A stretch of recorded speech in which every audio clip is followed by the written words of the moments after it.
Robert Martinez stepped out of his black luxury car, adjusting his expensive tie as the cold morning air hit his face. At 42, he was the successful CEO of Martinez Industries, a company he had built from nothing into a multi-million-dollar empire. His tailored suit, polished shoes, and confident walk showed the world he was a man who had everything. But deep inside, Robert felt empty and alone. The morning had started like any other. He woke up in his massive penthouse apartment, ate breakfast by himself at a dining table that could seat 12 people, and read business reports while drinking his coffee. The silence in his home was deafening. No wife to kiss goodbye, no children to hug before school, no warm conversations to start his day, just him, his money, and his endless work schedule. Robert had sacrificed everything for success. He worked 16-hour days, missed family gatherings, and pushed away anyone who tried to get close to him. His parents had passed away years ago, and his only sister lived across the country with her own family. They barely spoke anymore. His last serious relationship had ended 3 years ago when his girlfriend told him he cared more about his company than about her. She was right, and Robert knew it. Today was different from his usual routine, though. His driver had called in sick, and Robert's usual car was in the shop for maintenance. He was forced to take public transportation to an important business meeting across town. Standing at the bus stop in his expensive clothes, Robert felt completely out of place. He checked his gold watch impatiently, worried about being late. The bus stop was located in a middle-class neighborhood, far from the wealthy area where Robert lived and worked. Families walked by, parents holding hands with their children, people chatting with neighbors they had known for years. Robert watched them with a strange feeling in his chest. These people seemed genuinely happy, something he had not felt in a very long time. As Robert waited, he noticed a small girl sitting alone. On the bench, she looked to be about 7 or 8 years old with curly brown hair tied back in 2 small ponytails. She wore a faded pink jacket that had seen better days and carried a worn backpack decorated with cartoon characters. What struck Robert most was how quietly she sat, her small hands folded in her lap, her eyes staring down at her shoes. The girl seemed so alone, just like Robert felt inside. But unlike him, she was actually alone at a bus stop with no adult in sight. Robert looked around, expecting to see a parent or guardian nearby, but there was no one who seemed to be with her. This worried him. Where were her parents? Why was such a young child by herself? Robert's business instincts told him to mind his own business. He had a meeting to attend, deals to close, money to make. Getting involved in other people's problems was not something successful CEOs did. But something about the little girl made him pause. Maybe it was the way she sat so still and quiet, or maybe it was because seeing her alone reminded him of his own loneliness. Against his better judgment, Robert walked over to the bench and sat down a respectful distance from the girl. She looked up at him with big, sad brown eyes that seemed much older than her years. There was something in those eyes that touched Robert's heart in a way he had not experienced in years. "Good morning," Robert said gently, not wanting to scare her. "Are you waiting for the bus too?" The little girl nodded but did not speak. She seemed shy and maybe a little afraid. Robert could see she was trying to decide whether this well-dressed stranger was safe to talk to. "My name is Robert," he said, keeping his voice soft and friendly. "I'm waiting for the bus because my car is broken. What's your name?" After a long moment, the girl spoke in a voice so quiet Robert had to lean in to hear her. "I'm Emma," she said, then quickly looked back down at her shoes. Robert noticed Emma was shivering slightly in her thin jacket. The morning was cold, and her jacket did not look warm enough for the weather. Without thinking, Robert took off his expensive wool coat and gently placed it around her small shoulders. Emma looked up at him with surprise. "You don't have to do that," Emma said, but she pulled the coat tighter around herself. It was much too big for her, but Robert could see it was helping to warm her up. "It's okay," Robert replied. "I have another jacket. Are you here by yourself? Where are your parents?" Emma's face changed, and Robert could see pain flash across her young features. She was quiet for a long time before answering. My mom had to go to work early today. She takes the bus to her job at the hospital. She's a nurse and has to work double shifts to pay for our apartment and food. Robert felt a knot form in his stomach. This little girl was alone because her mother was working hard to support them. He thought about his own privileged life, how he never had to worry about money for food or housing, how he had people to drive him places and cook his meals. "What about your dad?" Robert asked gently. Emma's eyes filled with tears, but she tried to be brave. "He left when I was little. Mom says he wasn't ready to be a daddy. It's just me and Mom now." Robert's heart broke for this little girl.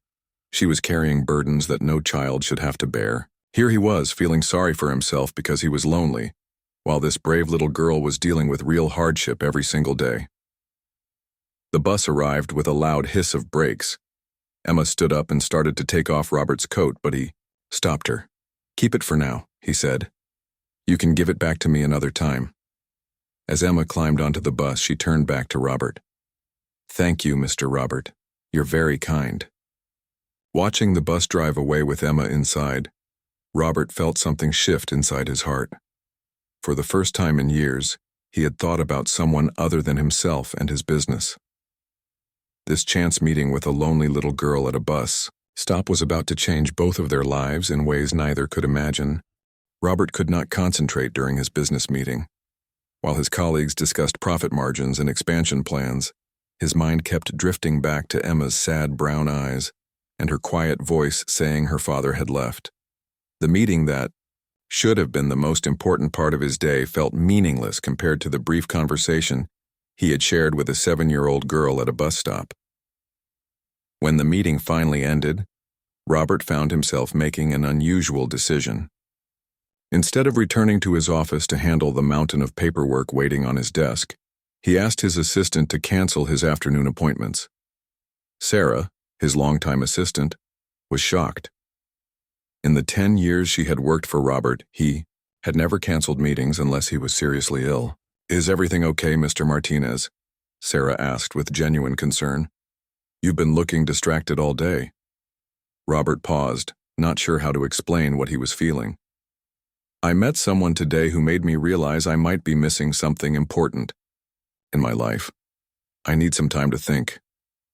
That afternoon, Robert did something he had not done in years. He went for a walk without any business purpose, just to clear his head and think. He walked through the same neighborhood where he had met Emma, observing the simple lives of the families who lived there. Children played in small front yards while their parents watched from porches. Neighbors talked over fence lines about everyday things like the weather and their gardens. Robert realized he had never experienced this kind of community. His expensive neighborhood was full of large houses with high fences, where people drove into their garages and closed the doors, without ever talking to each other. Success had isolated him from the simple joys of human connection. As he walked, Robert found himself back at the same bus stop where he had met Emma. He sat on the bench and wondered about her day. Was she at school now?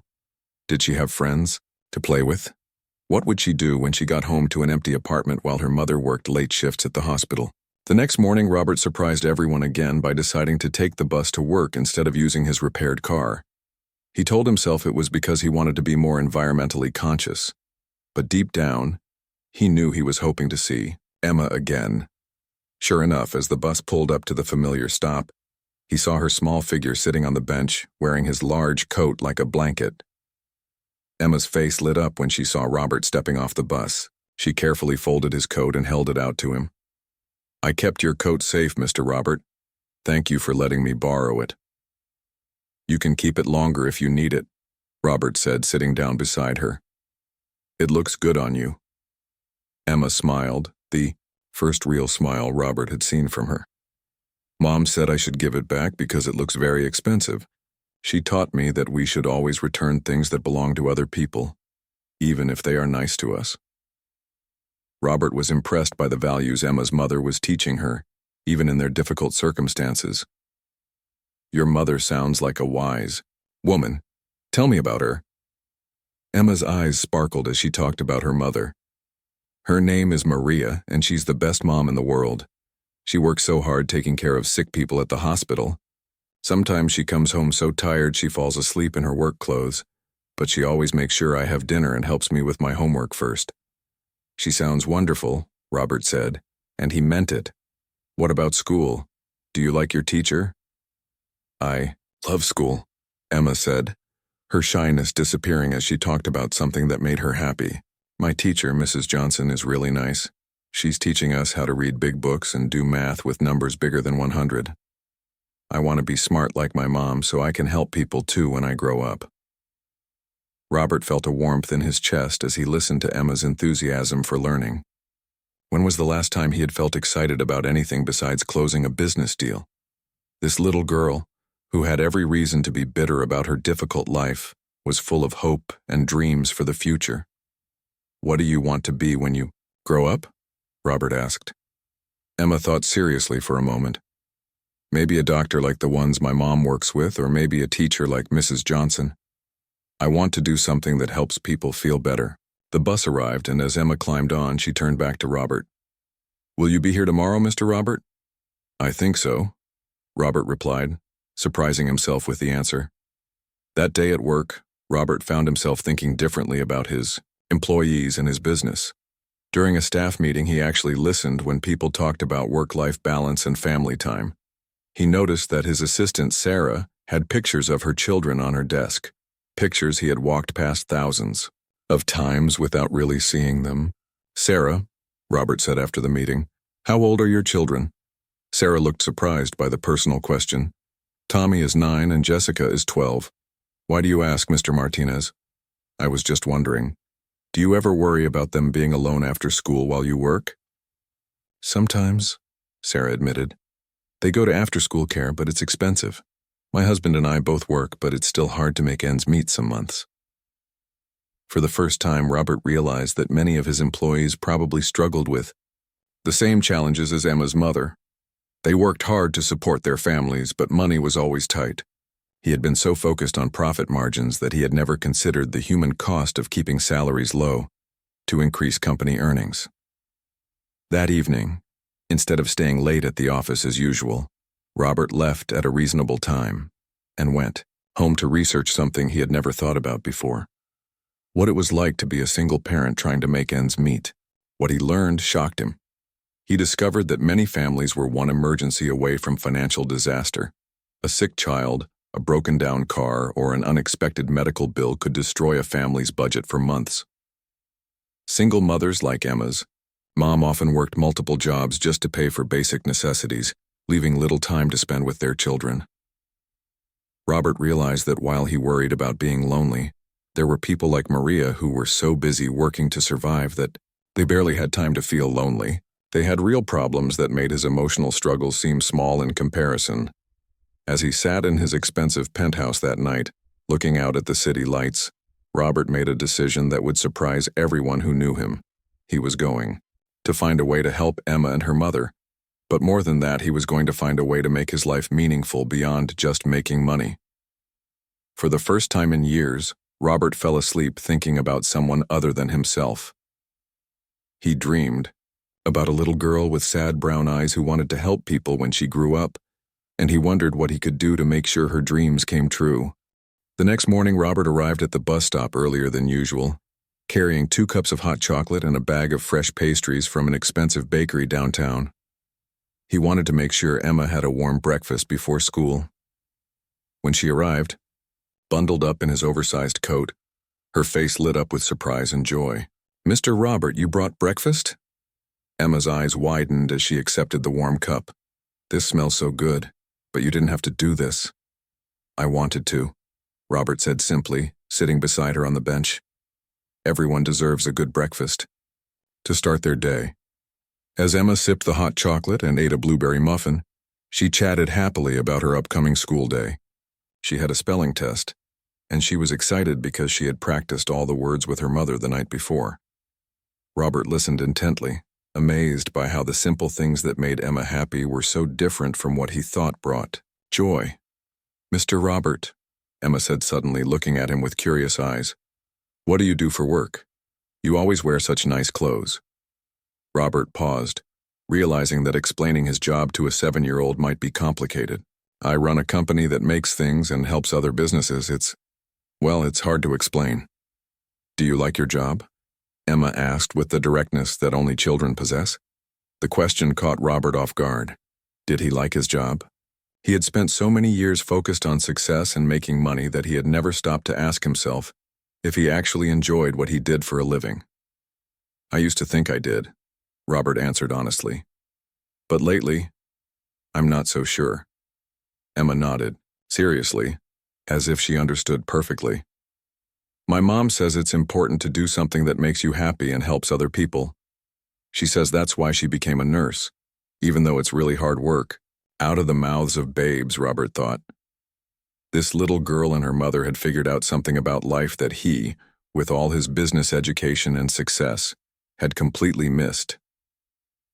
When Emma's school bus arrived, Robert impulsively asked, "Emma, would it be okay if I met your mother sometime? I'd like to thank her for raising such a wonderful daughter." Emma beamed with pride. "She gets home from work around 6 o'clock. We live in the apartment building on Maple Street, number Y, 2B. But Mr. Robert, we don't have fancy things like you're probably used to." "That doesn't matter to me," Robert assured her. "What matters is meeting the person who taught you to be so kind and smart." That afternoon, Robert did something that would have shocked his business associates. He went grocery shopping, something he hadn't done in years since he usually had his meals delivered or ate at expensive restaurants. He carefully selected fresh vegetables, fruit, bread, milk, and other basic groceries, along with some special treats he thought Emma might enjoy. At exactly 6 o'clock, Robert stood nervously outside apartment 2B on Maple Street holding several bags of groceries. He had negotiated million-dollar deals without breaking a sweat, but the thought of meeting Emma's mother made him more nervous than he had been in years. When the door opened, Robert found himself face to face with a tired but beautiful woman who looked to be in her early 30s. She had the same warm brown eyes as Emma, but they were shadowed with exhaustion. She wore scrubs that showed she had just come from her job at the hospital, and her dark hair was pulled back in a messy ponytail. "You must be Mr. Robert," she said with a gentle smile. "I'm Maria Santos, Emma's mother. She's told me so much about the kind man at the bus stop." "Please call me Robert," he replied, suddenly feeling awkward about the formal way Emma addressed him. "I hope you don't mind me stopping by. I brought some groceries. I thought maybe."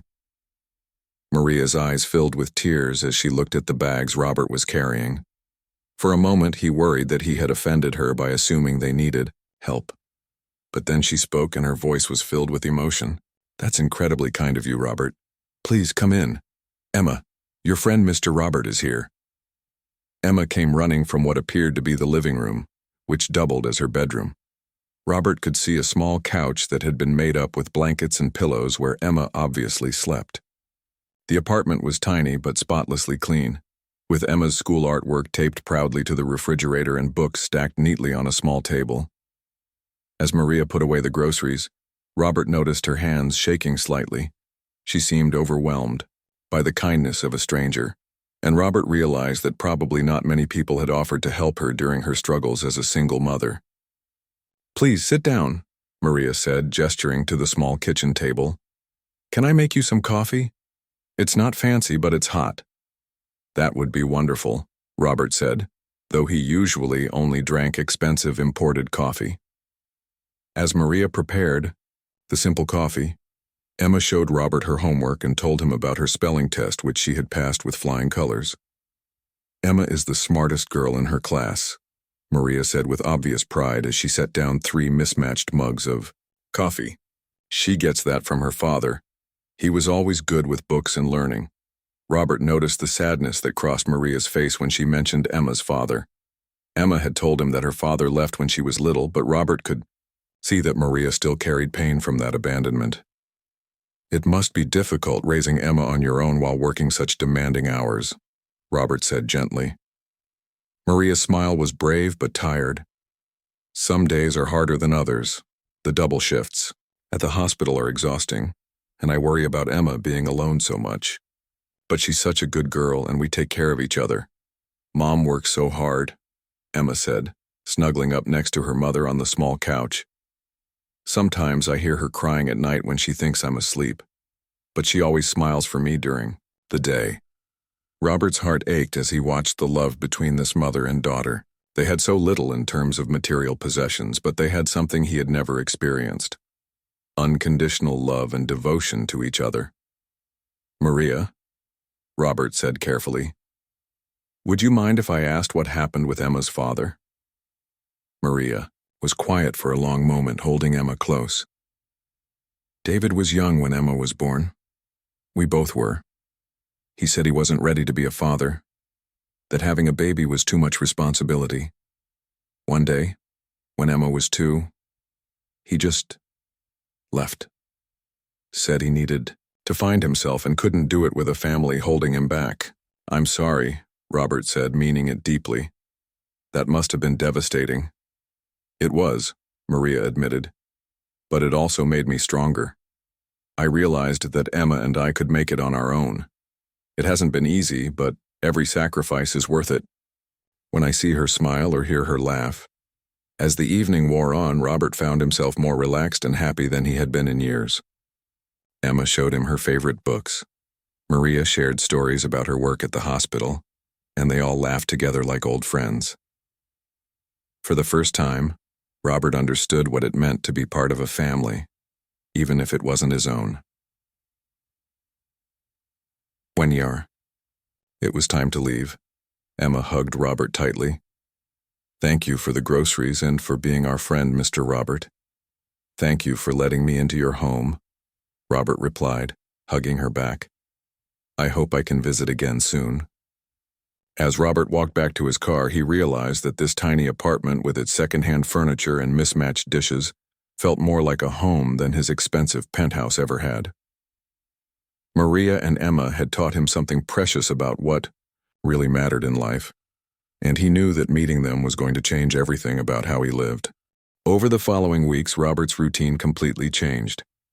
Every morning he would meet Emma at the bus stop with breakfast and hot chocolate. Every evening he would visit the Santos apartment, usually bringing groceries, helping Emma with homework, or simply enjoying dinner with his new family, because that's what Maria and Emma had become to him, the family he never knew he was missing.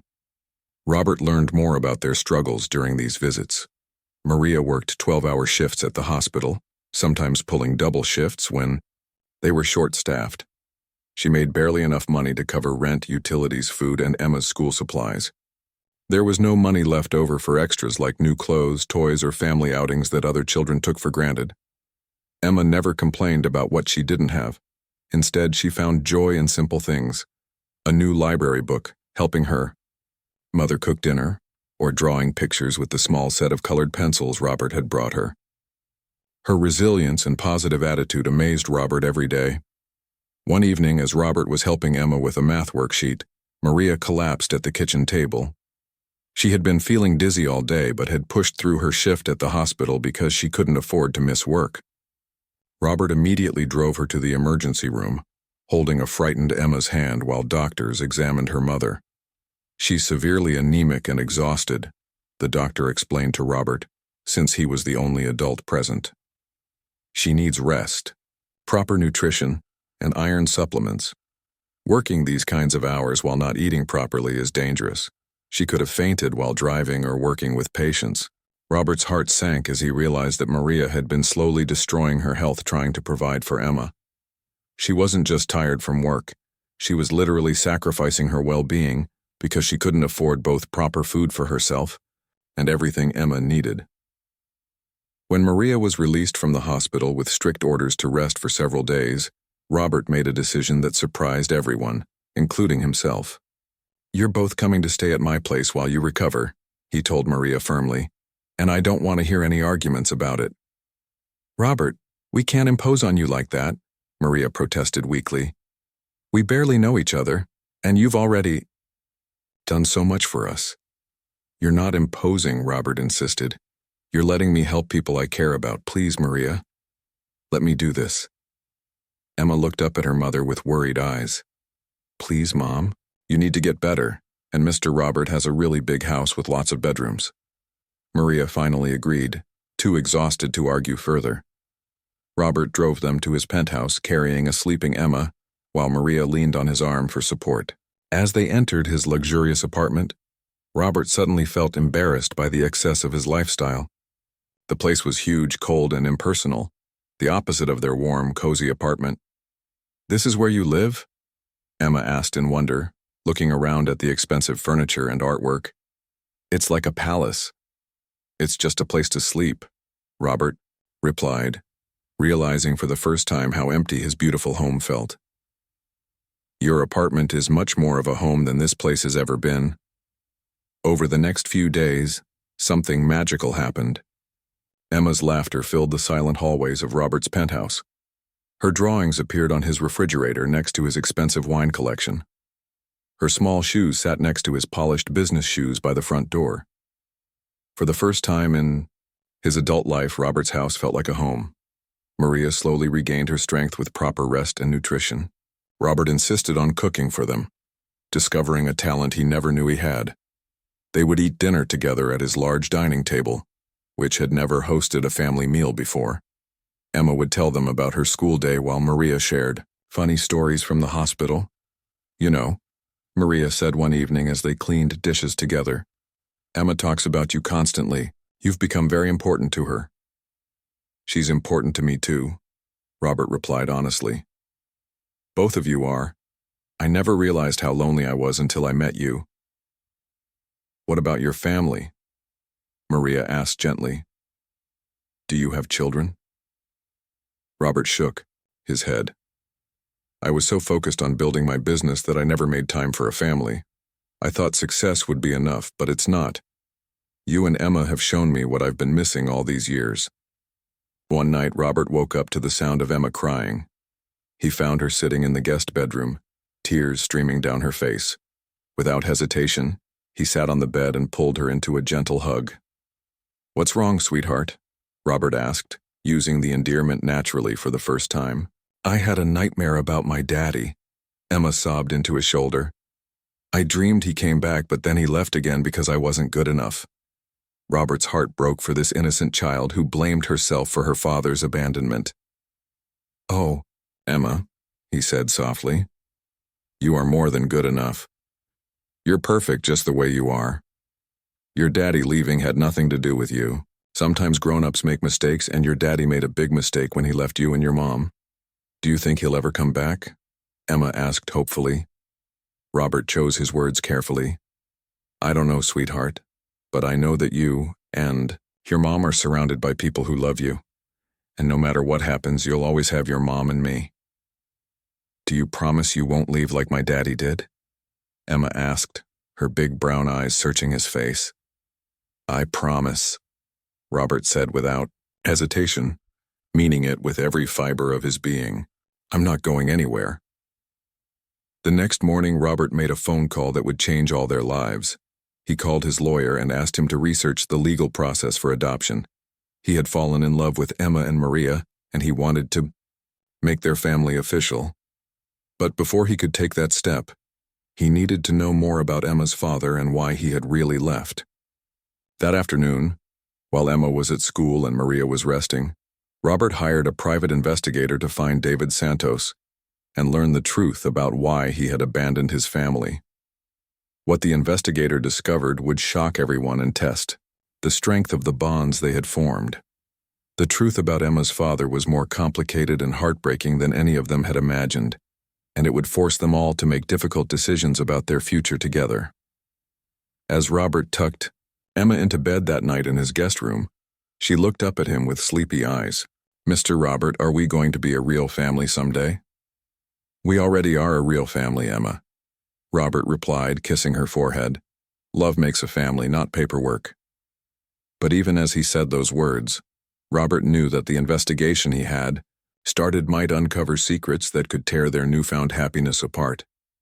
Sometimes the truth was more complicated than the simple love they had found together, and Robert prayed that whatever they learned about David Santos wouldn't destroy the family they were building. 3 days later, the private investigator called Robert with news that left him speechless. David Santos hadn't simply abandoned his family because he wasn't ready for responsibility. The truth was far more tragic and complicated than anyone had realized. "Mr. Martinez," the investigator said over the phone, "I found David Santos, but the story isn't what you might expect. He didn't leave because he was selfish or immature. He left because he was diagnosed with early-onset Huntington's disease when Emma was 2 years old." Robert's blood ran cold. He knew enough about Huntington's disease to understand it was a devastating genetic condition that caused the progressive breakdown of nerve cells in the brain. It affected movement, cognitive abilities, and emotions, and it was hereditary. The medical records show that David was terrified of passing the disease to Emma. The investigator continued. He made the heartbreaking decision to leave his family so that Maria could find someone healthy to help raise Emma. He thought he was protecting them by staying away. "Where is he now?"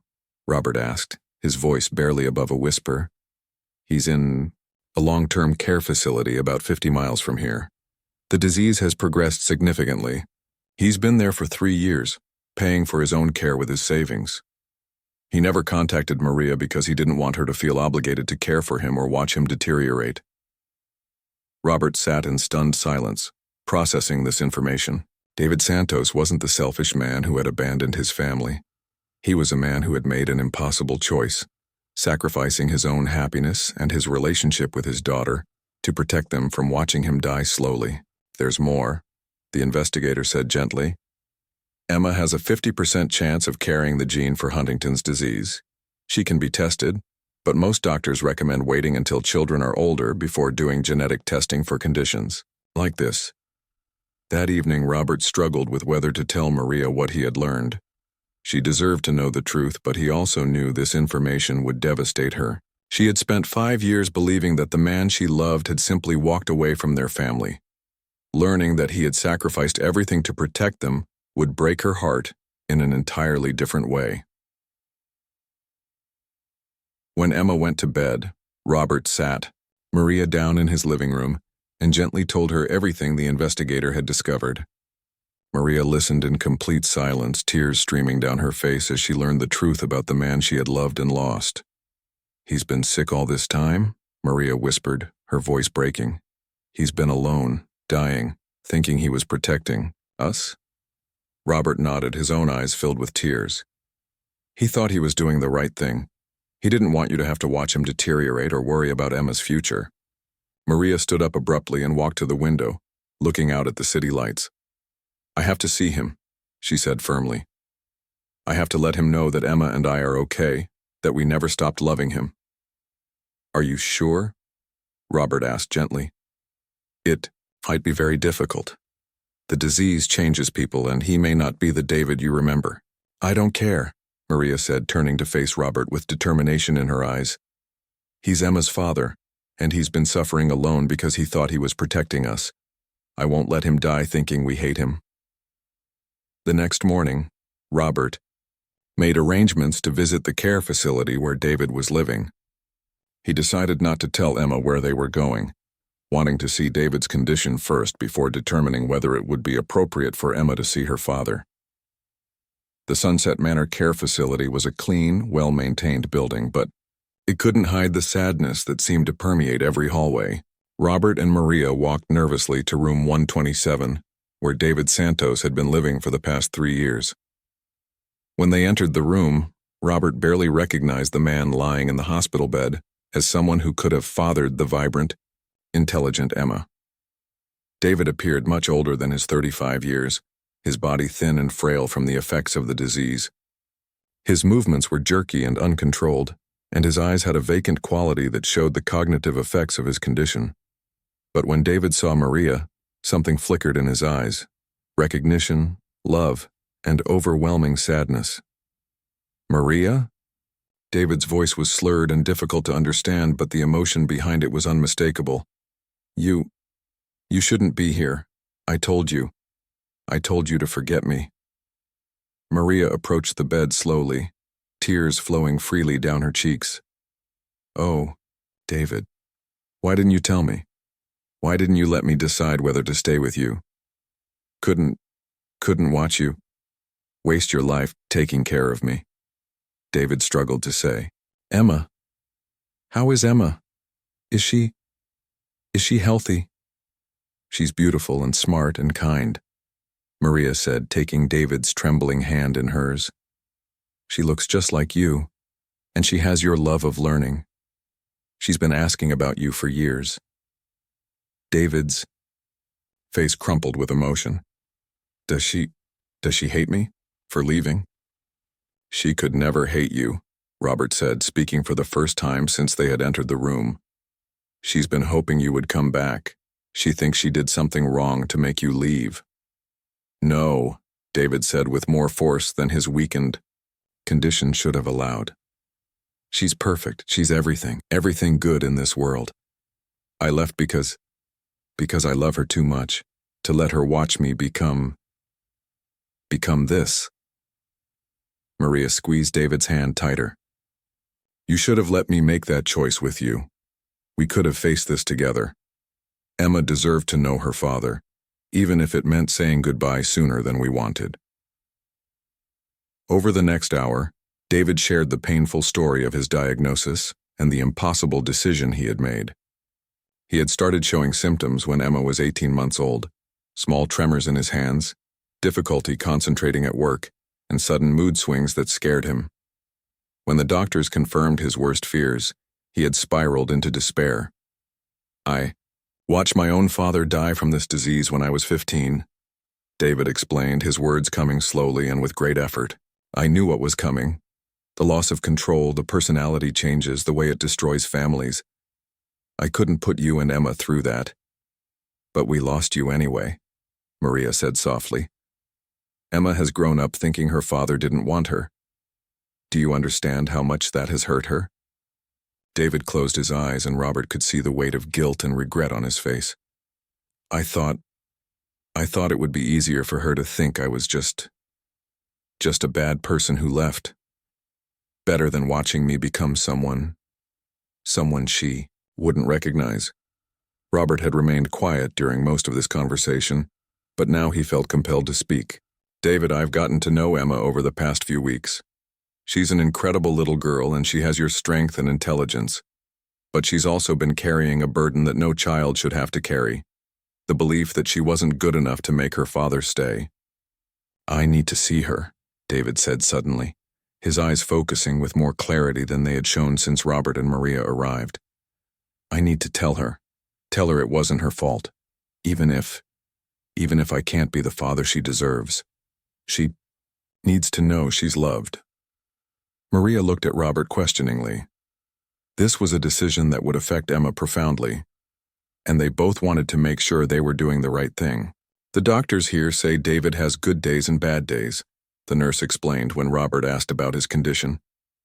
Today is actually one of his better days. His speech is clearer and he's more aware of his surroundings. But the disease is progressive, and these good days are becoming less frequent. That afternoon, Robert and Maria sat Emma down and carefully explained that they had found her father. They told her that he was very sick and that he had left, not because he didn't love her, but because he loved her so much that he wanted to protect her. Emma listened with the serious expression she wore when trying to understand grown-up problems. Is Daddy going to die? She asked with the direct honesty of childhood. Yes, sweetheart, Maria said gently. He has a disease that makes people very sick and the doctors can't make it better. But does he want to see me? Emma asked, and Robert could hear both hope and fear in her voice. He wants to see you very much, Robert assured her. He's been thinking about you every day since he left. The next day, they made the journey back to Sunset Manor. Emma held tightly to both Robert's and Maria's hands as they walked down the familiar hallway. She had dressed in her favorite pink dress and had asked Maria to put her hair in 2 ponytails, just like in the pictures David had of her as a toddler. When they entered David's room, Emma stopped in the doorway, suddenly shy. The man in the bed looked nothing like the young, healthy father she had imagined in her dreams. But when David saw her, his face transformed with pure love and joy. Emma, David whispered, tears streaming down his face. My beautiful Emma, you're so big, so beautiful. Emma approached the bed slowly, studying her father's face. Despite the changes the disease had made, she could see familiar features: her own brown eyes, the shape of her nose, the way he smiled. "Hi, Daddy," Emma said quietly. "I've been waiting for you to come home." "I'm sorry, baby girl," David said, his voice breaking. "I'm so sorry I left you. It wasn't because you did anything wrong. You're perfect. You're the most perfect little girl in the world." Emma climbed carefully onto the bed and snuggled against her father's side, just as she did with Maria and Robert when she was sad or scared. "I knew you still loved me," she said simply. "Mommy and Mr. Robert told me you were sick, but I knew you still loved me."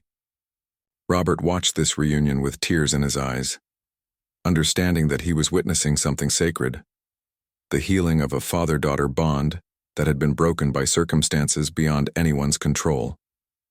David might not have much time left, but Emma would always remember this moment when she learned that her father's love for her had never wavered. As they spent the afternoon together, Emma showed David her schoolwork and told him about her dreams of becoming a doctor or teacher. David listened to every word with intense focus, storing up these precious moments with his daughter. "Mr. Robert takes care of us now," Emma told her father proudly. "He makes breakfast and helps with homework and reads bedtime stories. He's been like a daddy to me." David looked at Robert with gratitude that words couldn't express. "Thank you," he whispered. "Thank you for being the father. I couldn't be." Robert felt the full weight of responsibility settling on his shoulders. He had stumbled into this family by accident, but now he understood that Emma and Maria were his purpose, his reason for being. And David, despite his illness, had given him the greatest gift possible, the chance to be the father and husband he had never known he wanted to be. Over the following months, Robert, Maria, and Emma visited David every weekend. Robert watched as Emma slowly built a relationship with her father, sharing her week's adventures and listening to stories about his childhood. David's condition continued to deteriorate, but his love for Emma remained the brightest part of his fading awareness.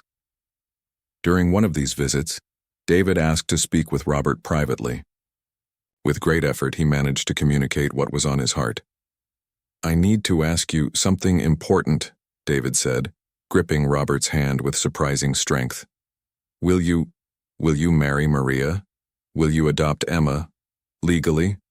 I need to know. They'll be taken care of when I'm gone." Robert felt the weight of this request. "David, that's something Maria would have to decide. I love them both deeply, but marriage is a big step." "She loves you too," David said with a weak smile. "I can see it. In how she looks at you. How she talks about you. Emma already thinks of you as her father. Make it official, please." That evening, Robert couldn't stop thinking about David's words. He realized that somewhere along the way, his feelings for Maria had grown beyond friendship and gratitude. She was strong, kind, selfless, and beautiful inside and out. Emma had already captured his heart completely. They had become his family, in every way that mattered. 2 weeks later, on a sunny Saturday afternoon, Robert took Maria and Emma to the park where Emma loved to play. As Emma ran ahead to the swings, Robert stopped Maria by a small pond where ducks were swimming peacefully. "Maria," Robert began, his heart pounding harder than it ever had during business negotiations. "These past few months have been the happiest of my life. You and Emma have shown me what real love looks like, what family means." Maria looked at him with curious eyes as Robert dropped to one knee and pulled out a simple but beautiful ring he had chosen specifically for her. Not flashy or expensive, but elegant and meaningful. "I know this might seem sudden," Robert continued, "but I love you. I love Emma. I love the life we've built together. Will you marry me? Will you let me be Emma's father officially? And let me spend the rest of my life taking care of both of you?" Tears streamed down Maria's face as she looked at this man who had transformed their lives with his kindness and love. "Yes," she whispered, then louder, "Yes, Robert, I love you too." Emma came running over when she saw her mother crying, worried that something was wrong. When they explained what had just happened, Emma threw her arms around Robert's neck. "Does this mean you'll really be my daddy?" Emma asked with shining eyes. "If you want me to be," Robert replied, hugging her tightly. "I've wanted you to be my daddy since the day we met at the bus stop," Emma said simply. They were married 2 months later in a small ceremony at Sunset Manor, so David could be present to walk Maria down the aisle. Though his condition had worsened significantly, David managed to stand with assistance as he gave away the woman he had loved to the man who would love her and Emma for the rest of their lives. "Take care of my girls," David whispered to Robert as they exchanged places at Maria's side. "I promise," Robert replied, meaning it with every fiber of his being. Emma served as flower girl, beaming with joy as she watched her mother marry the man who had already become her father in every way that mattered. The small group of witnesses included the nursing staff who had grown to love David, and Sarah from Robert's office, who had been amazed by the transformation in her boss over the past year. 3 months after the wedding, David passed away peacefully, in his sleep. Robert and Maria were with him, holding his hands as he took his final breath. His last words were about Emma, asking them to tell her how proud he was of the wonderful girl she was becoming.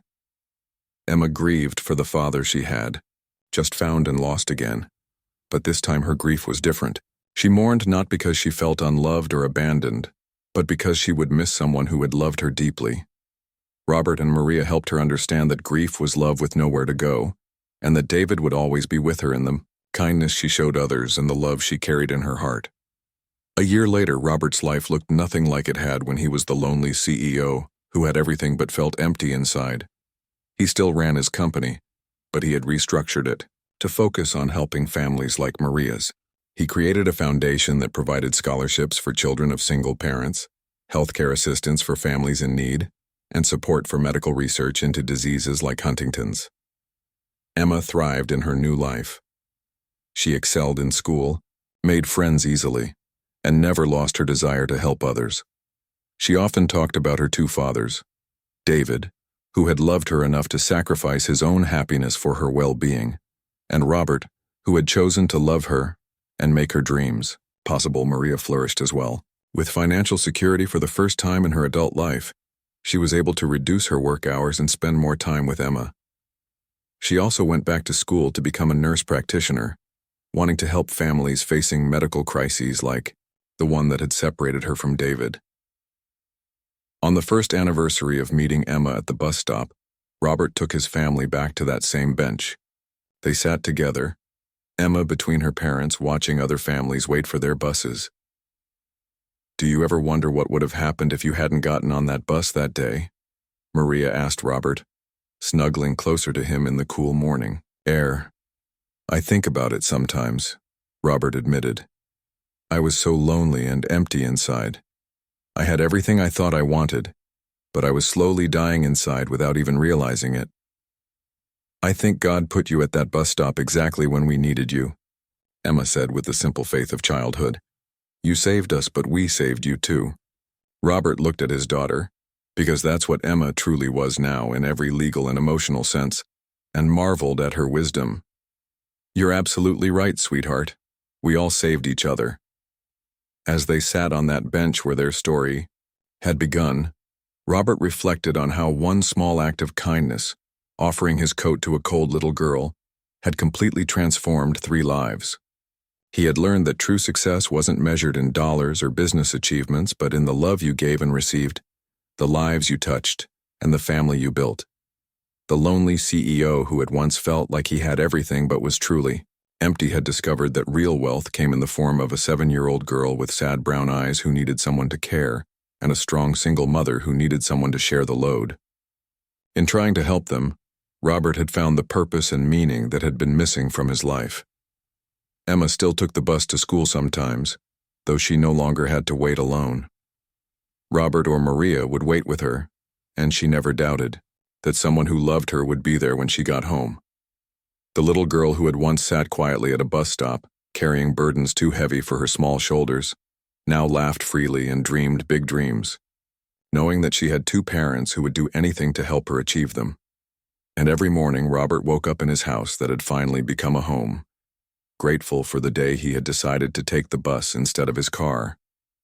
That simple decision had led him to the most important discovery of his life, that the greatest success of all was learning how to love and be loved in return.